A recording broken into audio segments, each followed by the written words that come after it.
สวัสดีค่ะวันนี้จะพูดเรื่องของการทำเป้าหมายให้สำเร็จนะคะขั้นตอนการทำเป้าหมายให้สำเร็จเหมือนในที่หนังสือเข็มทิศชีวิตเล่ม 3เคยบอกไว้นะคะคือ 1. ให้กำหนดเป้าหมายให้ชัดเจนเป้าหมายนั้นนะคุณจะต้องเห็นมันอย่างชัดเจนว่ามีลักษณะอย่างไรเวลาที่คุณได้รับมันแล้วอ่ะคุณจะเห็นอะไรได้ยินอะไรรู้สึกอย่างไร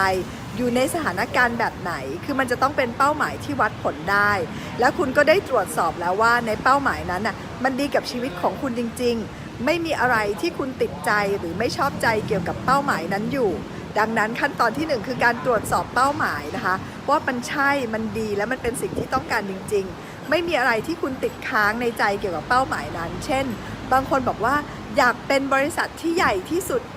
ในการค้าขายต่างประเทศแต่ในใจของเขารู้สึกว่าแต่ว่าไม่อยากเรียนหัดพูดภาษาอังกฤษแล้วก็ไม่อยากเดินทางไปต่างประเทศไม่อยากทำงานเกี่ยวกับต่างประเทศมันก็จะเป็นสิ่งที่ฉุดรั้งเขาไว้ให้เขาทำมันไม่สำเร็จดังนั้นตรวจสอบเป้าหมายของคุณหรือบางคนนะคะต้องการที่จะทำงานใหญ่แล้วก็ประสบความสำเร็จแต่ในใจของเขาลึกๆรู้สึกว่าถ้าเกิดมีชื่อเสียงหรือประสบความสำเร็จเดี๋ยวจะเป็นเป้าและโดนคนแกล้งก็เลยทำให้เขาทำเป้าหมายนั้นไม่สำเร็จดังนั้นในการตั้งเป้าหมายจะต้องตรวจสอบก่อนว่าลงที่ใจของตัวเองให้จบก่อนคือคุยกับตัวเองให้จบว่าจะเอาแน่นะถ้าจะเอาอะไรที่ติดค้างอยู่ไม่ชอบใจไม่สบายใจจัดการมันให้จบตอบคุยกับตัวเองให้จบแล้วก็จะได้ลงมือทำเป้าหมายนั้นได้อย่างเต็มกำลัง1เซตเป้าหมาย2ตรวจสอบดูว่าอะไรที่เป็น hidden agenda ที่บงการเราอยู่อย่างลับๆที่เช่นสมมุติว่าสามีภรรยาหรือแฟนกันอยากจะดีกันใช่ไหมคะแต่สิ่งที่บงการแฟนผู้หญิงอยู่เนี่ยคืออยากเป็นคนพูดคนสุดท้ายเวลาทะเลาะกันแล้วอยากเป็นคนชนะอยากเป็นคนที่ถูกเฮ้ยเอาจริงสิถ้าคุณอยากเป็นคนที่ถูกแต่คุณต้องเถียงด่ากับแฟนของคุณแล้วก็ไม่ได้ดีกันสักทีมันก็ทำให้คุณไม่ได้รับเป้าหมายนี่ไงคะสิ่งที่บงการคุณอยู่คืออยากเป็นคนที่ถูกหรือบางคนอยากที่จะประสบความสำเร็จแต่ว่ากลัวถูกคนตัดสินกลัวถูกคนว่ากลัวถูกคนนินทา